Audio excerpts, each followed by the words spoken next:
Hey everybody! So first of all, I want to apologize because I do know it's been just about 3 weeks since I last posted a video.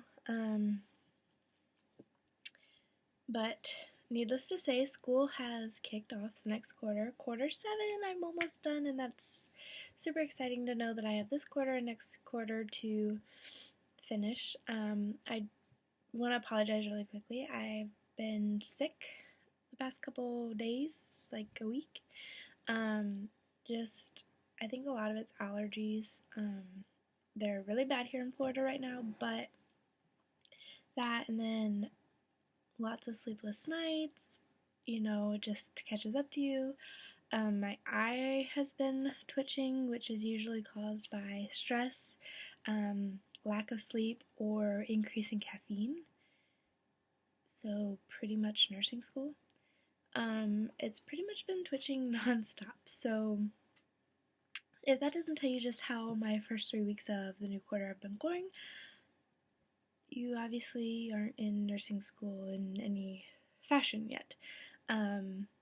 Nursing school is draining, and it definitely has many sleepless nights.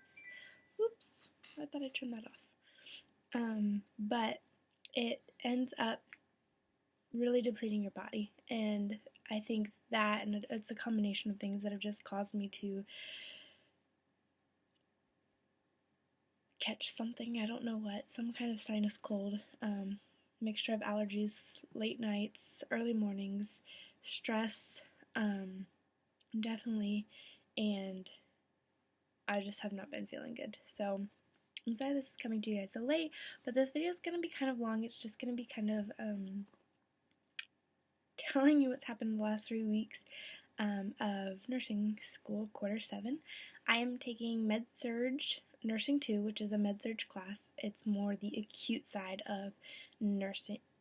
So basically how my teacher explained it is when you look at it on exams, per se, your patient is right on the cusp of coding. So what are you going to do to keep them from coding?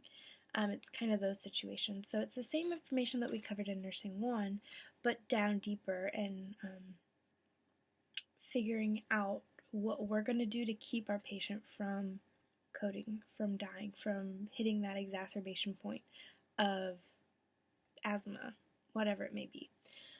So I'm taking that, and I'm also taking maternal child. Women in the newborn classes call it different things. Different schools, call it different things. This is the book we're using actually for our maternal child. It's actually a pretty helpful book. I've read a couple of chapters in it, but we have to do PCOT questions, which I'm sure some of you have heard before, and it gives examples in this book. So it's a pretty good book. Not one of my favorites, but that's what we're using. And then we're still using that contemporary Med-Surg book for nursing too. But anyhow, the first week of school was pretty good. A lot of orientation, not much going on, a lot of trying to get organized. If I haven't mentioned it before, a planner. A planner is very necessary for nursing school. This was my first month of school.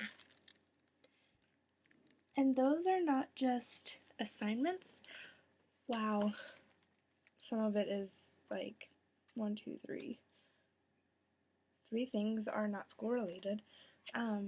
Those are just days that I have to be on campus this month, the first month of school. And all my assignments I have written in week by week on what is due. And while that's not a lot, it just adds up. So anyhow, I'm rambling. The first week of school was orientations. We had nursing lab. And in nursing 2, instead of having lab every week like we did in nursing 1, we had one lab from 8 a.m. till 6 p.m. where we had checkoffs on all of our skills that we haven't been checked off on before that we're allowed to do now.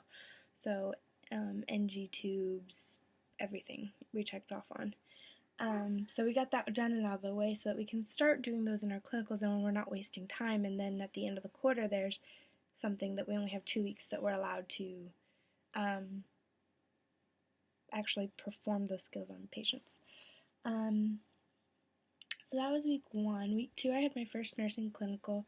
It was really just an orientation to the hospital and getting to know where we're going to be working, seeing the floor that we'll be on.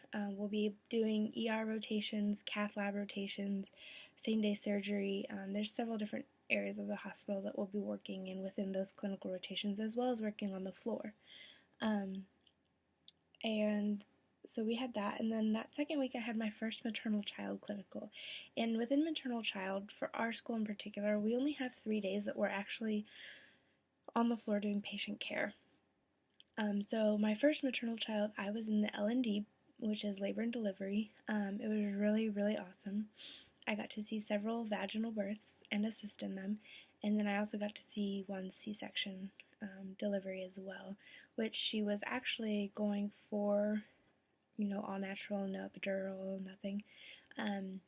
But due to complications, she ended up getting the epidural, and then sadly, very soon after the epidural, just because she had been in labor so long already, the baby started going in a little bit of distress, and the doctor was like, we need to get this baby out now. So they scheduled an emergency C-section.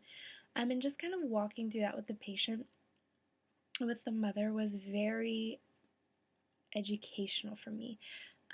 It just showed me how much us as nurses, our caring goes towards helping that family member or that patient or whoever it is in that hospital bed that we're caring for, how educating and talking with them and being there for them and showing that presence of care to them really makes a difference in their recovery, in the process.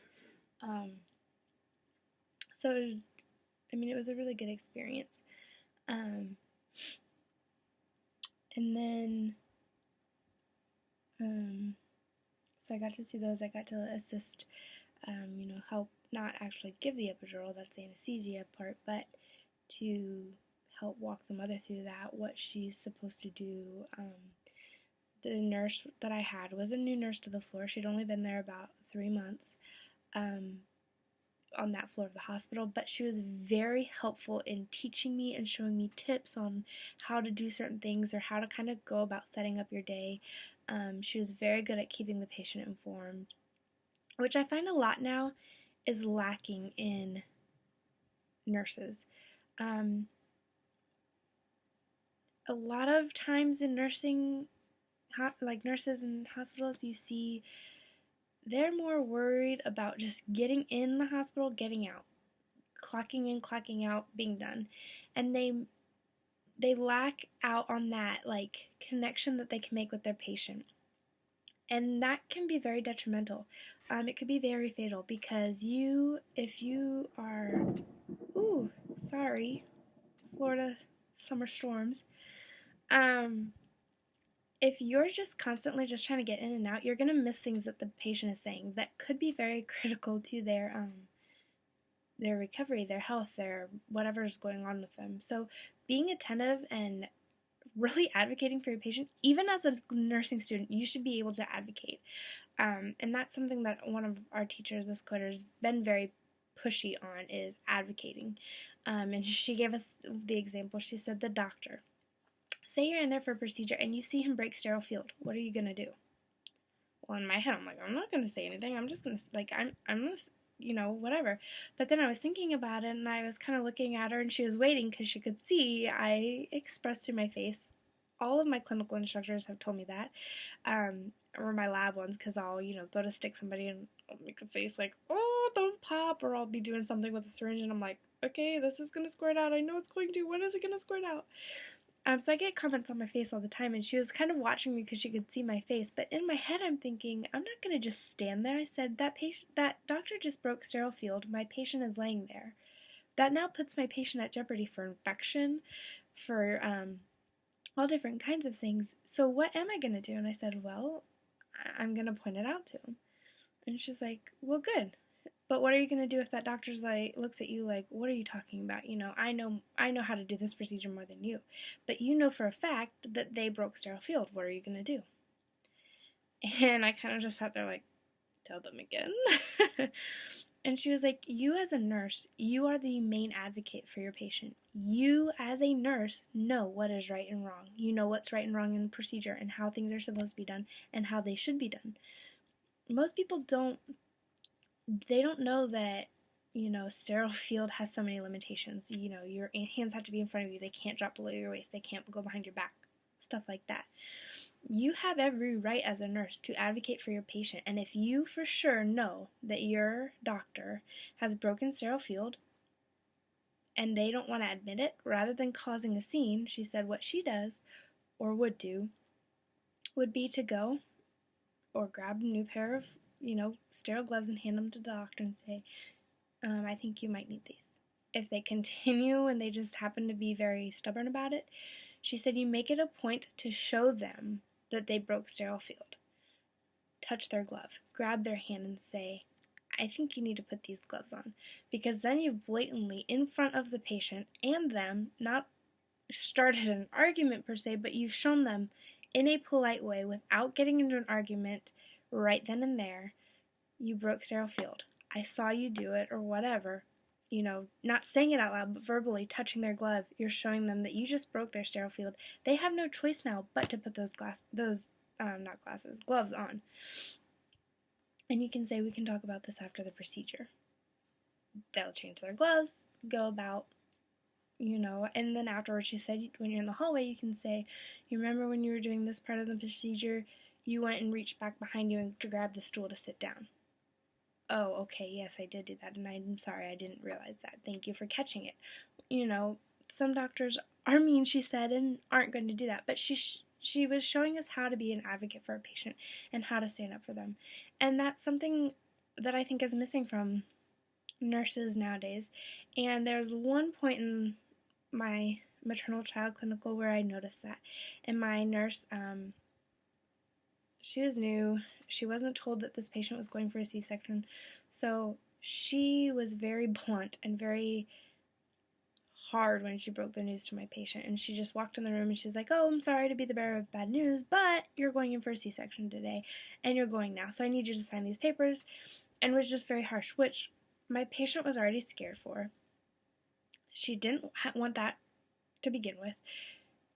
The nurse is coming in here not explaining a whole lot to her, and so I got to kind of be that mediator, go-between, and I went up to the bed and I was talking to her because of course she just starts crying and she's nervous and the whole family in the room is kind of freaking out because everything was okay and now all of a sudden you're going for emergency C-section. So I was able to go up to the patient and tell her, the doctor thinks it's best because of the baby's heart rate dropped.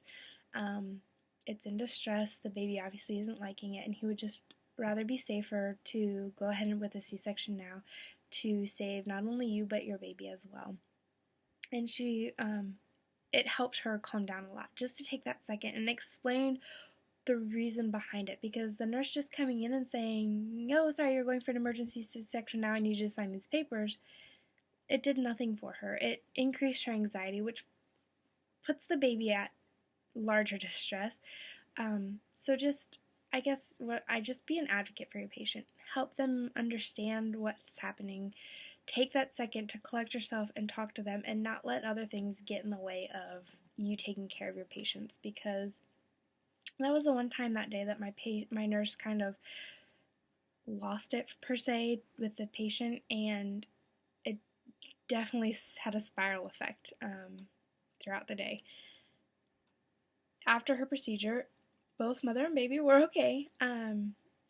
She had some complications and stuff, but there's a trust that you have with your patients, and you build that from the moment you say hello to them in the morning or in the evening when you're working nights. And you don't want to jeopardize that because they rely on you for a lot. So just keeping that contact and that trust between the two of you is very, very beneficial as you progress throughout the day in caring for them. So enough about that. Anyhow, that was my first maternal child last week. Went really well. I liked it a lot.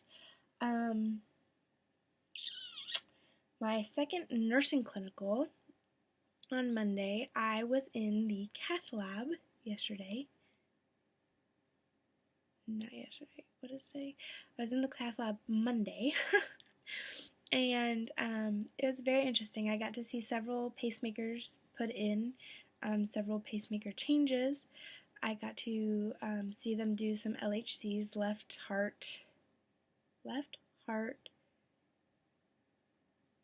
caths, where they go into typically they go into the wrist or the groin, go up the arm to the heart, and they inject some dye and just see, it's really cool to see on the x-ray. I didn't realize it at the time, but an x-ray takes 15 pictures per second, and that's why it looks like a moving picture when you're watching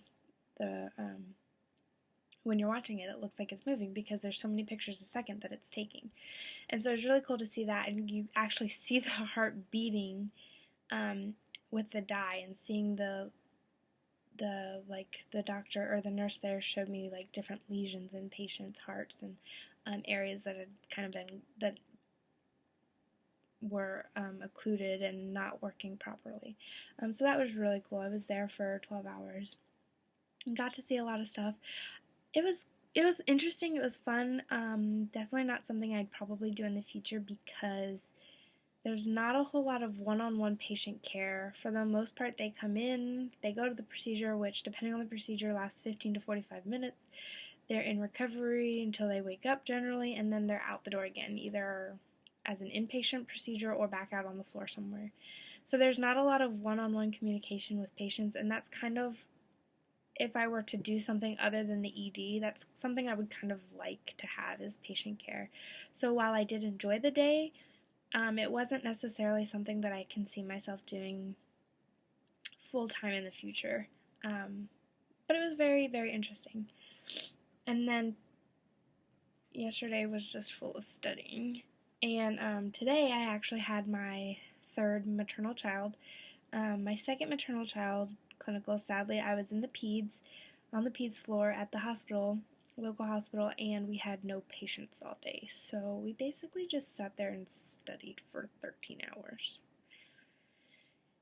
And while I enjoyed studying, because I ended up getting an AG2 on my nursing exam last Friday, it was frustrating to have only 3 maternal child clinicals, and one of them was basically no patient interaction. And to me, in a sense, it was kind of pointless to be there, because we didn't do anything. So I'm going to talk to my professor about it, just because if I can, I would like to do another clinical where I'm actually able to do something, because it just kind of annoyed me a lot. But today was my last maternal child clinical. It was only 6 hours long. I was in the pediatric emergency department, and it was really cool. Within those 6 hours, I don't even think it was 6 hours. Was it? It was 6 o'clock to 12:30. 6 a.m. to 12:30, however long that is. We had about 30 patients in the ED, and it was a constant flow. It wasn't all like of a rush, but it was, we get one in, we get one in, we get one in, we get one out, we get one in, we get one out, we get one. It was just very steady. But there was a lot of different cases. I know some of my other peers have mentioned, oh yeah, when I was in the ED, it was all fever, like common cold kind of things. Whereas I had different things. Like, I was able to watch them take out some stitches in one little girl, and like be able to hold her still while she did that. Saw the ARNP take out sutures on a boy who really just cared if he could go back to PE at school. I saw some very vast different things, and it was very interesting. I did like it.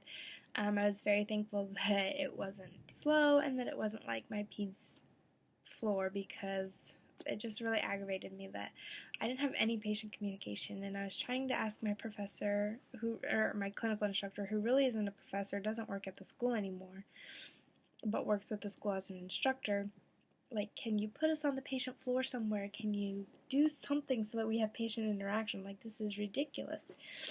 But what can you do? So I'll talk to my professor and see if I can maybe get another clinical in.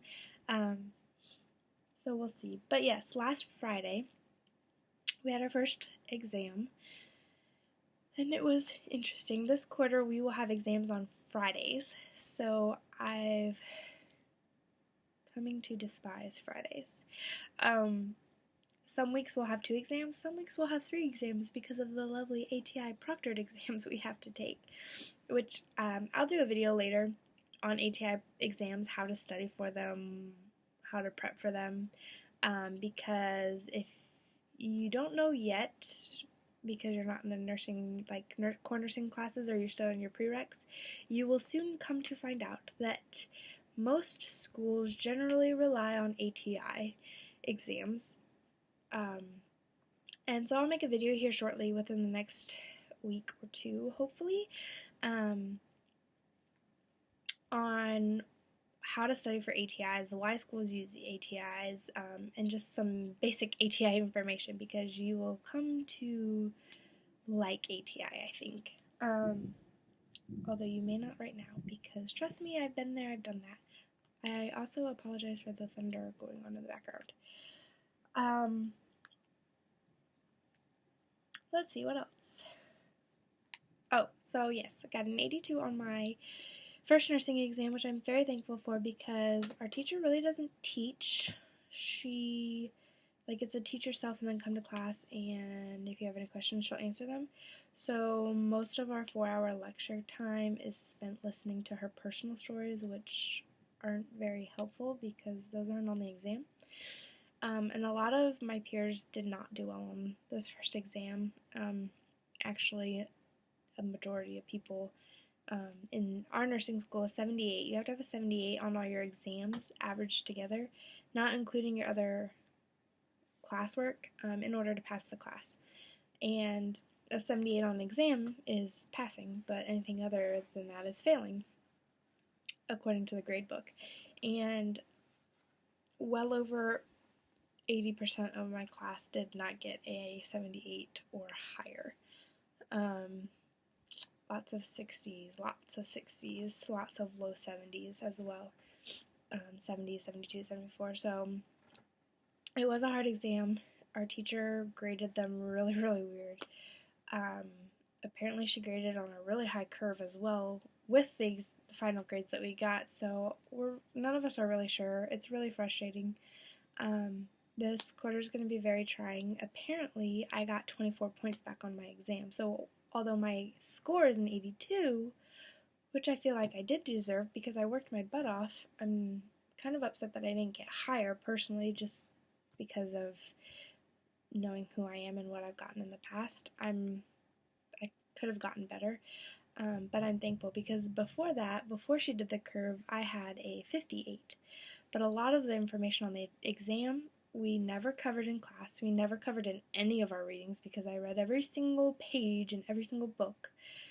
It was just completely new information, and so I think a lot of those she took out, but it's still confusing because a lot of my class, like I said, still got 60s and 70s. I got an 82. I know somebody else got an 80. Somebody else got a 85, I think she's 86. And then I know a lot of people who got 74s, a couple 70s, a lot of 68s. So I don't know how she did the curve because it just doesn't work out. But anyhow, maybe she'll explain that to us in class this week. We'll see. And then my maternal child exam was good. I really enjoyed my maternal child class a lot more than I thought it would. The professor's nice. She doesn't overwhelm you with material, although there's still a lot of material. You have to know a lot of vocab.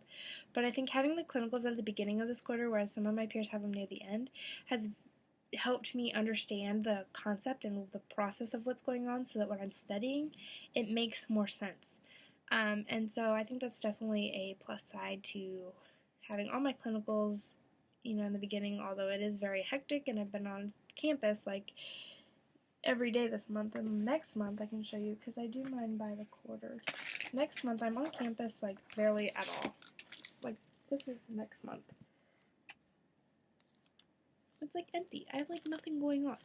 So that'll be nice too though because I'll be able to study our next exam. Our next exam's coming up. Let's see, next Friday we have a proctored Med-Surg ATI exam, so I'll be studying for that, and I'll most likely do that video here within the next week. information on ATI, and then the following week I have exam 2 for nursing, exam 2 for maternal child, and an AT proctored maternal child newborn exam, all on the Friday the 13th. Ooh, I'm not superstitious, but that's kind of weird. So it's going to be a crazy busy week, or busy quarter. I will try to be more diligent on these videos. I'm so sorry. But definitely you'll have an ATI video coming soon, especially with these proctored exams this quarter. And I will do videos each week too, as like a recap of what went on during the week and what happened during clinicals, because I know that's always interesting to hear, and it's fun to hear other people's experiences.